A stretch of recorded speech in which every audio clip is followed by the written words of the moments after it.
نبی علیہ السلام کی باتوں میں اعتماد دے کے امت کو سمجھا رہے ہیں کہ اگر کبھی کسی موقع پر کسی چیز کی حصولیابی کے اندر آپ کمزور ہوں، کسی اقتدار کی حصولیابی میں آپ کمزور ہوں، کسی عمارت کی حصولیابی میں آپ کمزور ہوں، تو منت نہ کریں، اپنے آپ کو اس قابل بنائیں کہ ایک وقت آئے کہ وہ تمام چیزیں آپ کے قدموں پہ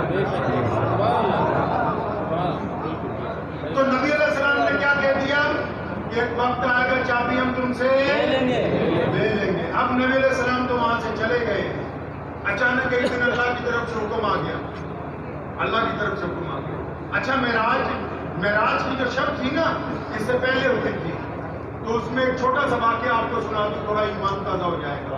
جب جبریل آئے نا تو نبی علیہ السلام اپنے کمرے میں آرام کر رہے تھے، تو جبریل نے اللہ تعالیٰ کو کہا کہ یا اللہ، آپ کا پیارا محبوب جو ہے صلی اللہ علیہ وسلم وہ آرام فرما رہے، سو رہے، آپ نے مجھے کہا کہ ان کو معراج کو لے کے آؤ، آپ اگر کہیں تو میں آواز دوں، کہوں یا رسول اللہ صلی اللہ علیہ وسلم؟ اللہ نے ڈانٹ دیا، اوے نہیں، میرے محبوب کو آواز، اگر تم کہیں اچانک آواز دو اور وہ پریشان ہو جائے، اللہ اس بات کو گوارا نہیں کرتے۔ تو جبریل نے ہمت جٹائی کہ یا اللہ، آپ اگر کہیں تو ان کے جسم مبارک کو ہاتھ لگا کے تھوڑا کھینچ دوں، آنکھیں کھل جائیں سرکار دو عالم صلی اللہ علیہ وسلم کی۔ پھر رب حق نے کہا، ارے اتنے بھی اونچا نہیں ہے جبریل کہ محمد رسول اللہ کے دامن کو ہاتھ لگا سکے۔ اب جبریل پریشان ہے، وہ کیا کریں؟ اٹھانا ہے، جانے کا وقت ہو رہا ہے۔ اللہ نے کہا جبریل ایسا کرو، میرے محبوب علیہ السلام کے قدموں کی طرف ہو جاؤ۔ اب وہ قدموں کی طرف کھڑا ہو گیا۔ رب حق نے حکم دیا جبریل اپنے گھٹنے زمین پہ لگاؤ۔ جبریل نے گھٹنے زمین پہ لگائے، یا اللہ اب کیا کرنا ہے؟ اور فرمایا اپنے جو ہونٹ ہے نا، یہ محمد رسول اللہ کے تلقوں سے چھوڑ دیں، تاکہ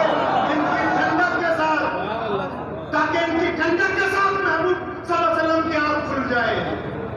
تو وہی نبی علیہ السلام جس دن جانا تھا ہجرت کے لیے، تو ابو بکر کے دروازے پر جب پہنچے، جب انہوں نے آواز دی ہے ابو بکر کو، اپنے دوست کو جب آواز دی، ابو بکر کو آواز لگائی آہستہ سے، اندر دروازے کے پیچھے سے کیا آواز آئی؟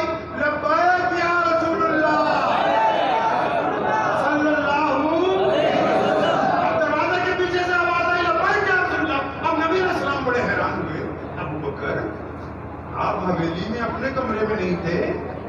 بڑا گھر تھا حضرت ابو بکر صدیق رضی اللہ عنہ۔ ابھی آپ جاتے نا مکے، جو باب عبدالعزیز ہے اس کے سامنے ایک ہوٹل ہے جس کو مکہ ٹاور کہتے ہیں، زمزم نہیں جس پہ گھڑی لگے وہ نہیں، جس کو مکہ ٹاور کہتے ہیں، وہ ابو بکر صدیق کا گھر ہے رضی اللہ تعالیٰ عنہ کا۔ اس کے اندر آج بھی مسجد ہے، مسجد ابو بکر۔ تو نبی علیہ السلام نے کہا کیا آپ جاگ رہے تھے؟ کیا کہا؟ سنو، محبت کس کو کہتے ہیں، عشق کیا ہوتا ہے؟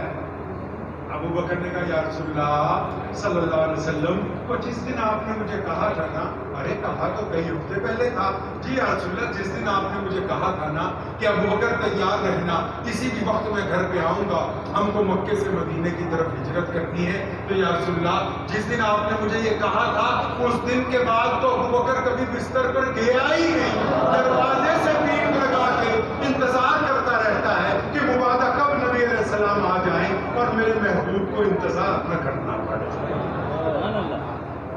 عشق تو آج بھی ادا ہو سکتا ہے،